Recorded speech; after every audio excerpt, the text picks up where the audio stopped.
जय श्री राधाकृष्ण. संगीता's किचनमध्ये आपले सगळ्यांचे पुन्हा एकदा स्वागत आहे. मी आज बनवणार आहे मिक्स भाजी. तर त्यासाठी आपल्याला लागणार आहे मटार, गाजर, फ्लावर, फरसबी, शिरावळ, काजू थोडे घेतलेले आहेत आणि कढीपत्ता. तर कांदा चिरून घेते आहे. कांदा आपल्याला बारीक चिरून घ्यायचा आहे.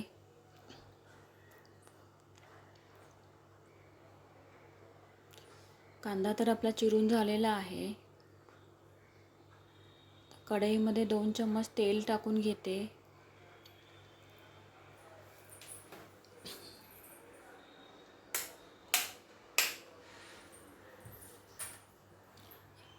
एक चम्मच बटर टाकून घेते.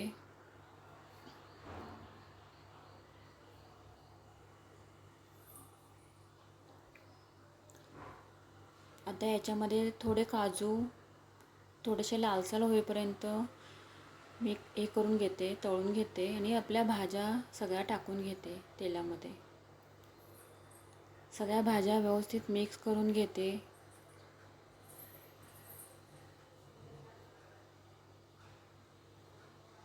भाज्यासारख्या आपल्याला मिक्स करत राहायच्या आहेत आणि या सगळ्या भाज्या व्यवस्थित शिजवून घ्यायच्यात आपल्याला तेलामध्ये.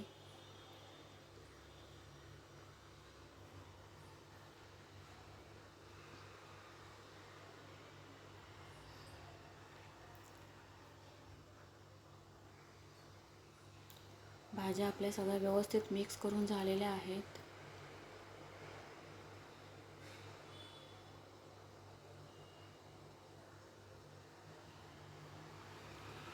आता 10 मिनिटासाठी झाकण देऊन ठेवते. 10 मिनिटं झालेले आहेत. आपल्या भाज्या थोड्याफार प्रमाणात शिजलेल्या आहेत तेलामध्ये. पुन्हा एकदा सगळ्या व्यवस्थित मिक्स करून घ्यायच्या आहेत आपल्याला.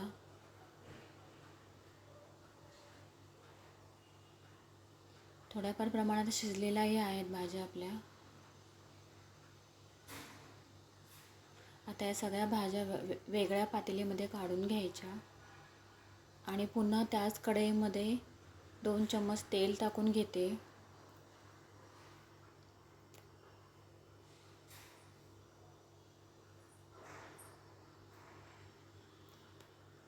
आता त्याच्यामध्ये कांदा चिरून घेतलेला आहे ना, तो सगळा टाकून घेते आणि बारीक चिरून घेतलेला कढीपत्ता टाकून घेते. वाटण टाकून घेते. वाटण व्यवस्थित तेलामध्ये व्यवस्थित शिजवून घ्यायचं आपल्याला.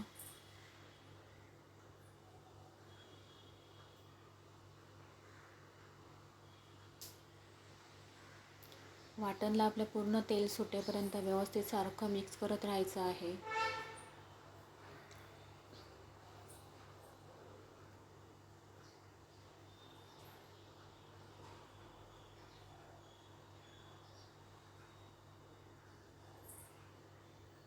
आता याच्यामध्ये राई जिरे टाकून घेते. मसाला, गरम मसाला आणि हळद टाकून घेते.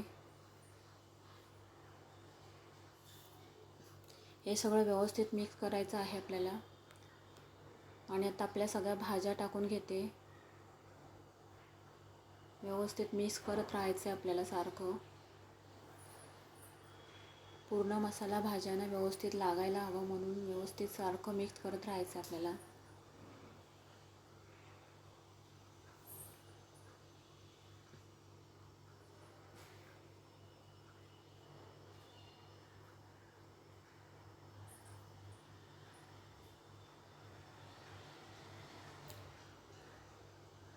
टोमॅटो टाकून घेते मी त्याच्यामध्ये.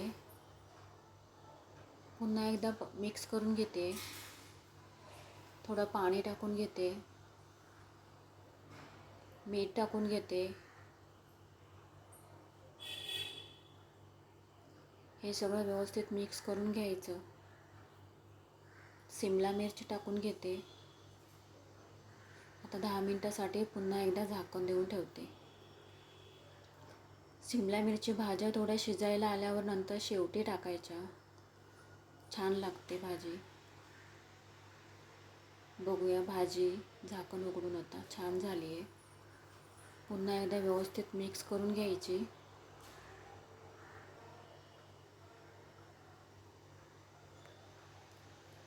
सुरेख कलर आला आपल्या भाजीला. माझी रेसिपी जर तुम्हाला आवडली असेल तर लाईक करा, शेअर करा आणि सबस्क्राईब करा. भेटूया पुढच्या रेसिपीमध्ये. Bye bye.